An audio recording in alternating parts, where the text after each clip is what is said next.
বিএনপির নামে অপপ্রচার করে জনগণকে বিভ্রান্ত করার অভিযোগ করেছেন দলটির ভারপ্রাপ্ত চেয়ারম্যান তারেক রহমান। জনগণের প্রত্যাশা অনুযায়ী সরকার দ্রুত নির্বাচন দেবে বলে আশা তার। আর মির্জা ফখরুল ইসলাম আলমগীর বলেছেন, নতুন করে দেশ গড়তে সবার আরও আন্তরিক হওয়া প্রয়োজন।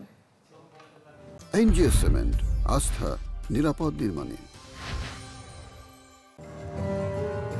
2009 সালে সবশেষ কাউন্সিল হয়েছিল যশোর জেলা বিএনপির।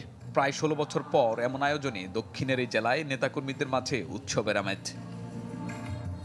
কাউন্সিলে সভাপতি, সাধারণ সম্পাদক ও সাংগঠনিক সম্পাদক পদে প্রতিদ্বন্দ্বিতা করেন 16 জন প্রার্থী, যেখানে ভোট দেন 616 জন কাউন্সিলর। তবে সবকিছু ছাপিয়ে নেতাকর্মীদের প্রত্যাশা স্বপ্নের বাংলাদেশ বিনির্মাণের। কাঙ্ক্ষিত পরিস্থিতি না হলে একটু ভিন্নতর পরিস্থিতি, সেখানে আমরা পুনর্গঠন প্রক্রিয়াটা স্বাভাবিক প্রক্রিয়ার অংশ হিসেবে শেষ করতে যাচ্ছি। আমরা বিশ্বাস করি আগামী দিনে যে নতুন নেতৃত্ব হবে তাদের হাত ধরে যশোর জেলা বিএনপি আরও অগ্রসর হবে। কাউন্সিলে লন্ডন থেকে ভার্চুয়ালি যোগ দেন বিএনপির ভারপ্রাপ্ত চেয়ারম্যান তারেক রহমান।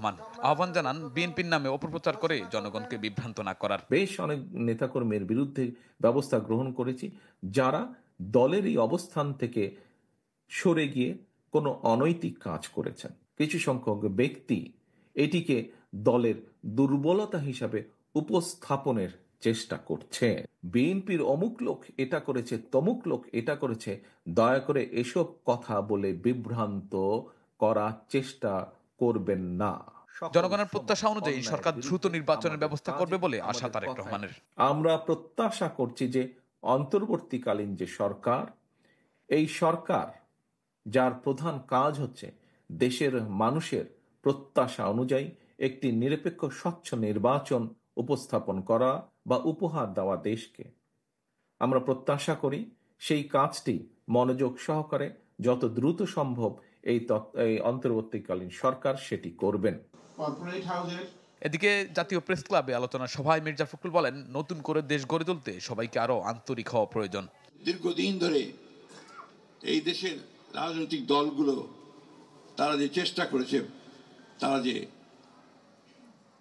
ফ্যাসিবাদের বিরুদ্ধে লড়াই করেছে, সংগ্রাম করেছে, সব শেষে ছাত্র এবং জনতার সমবেত প্রচেষ্টায় সেই সম্ভব হয়েছে।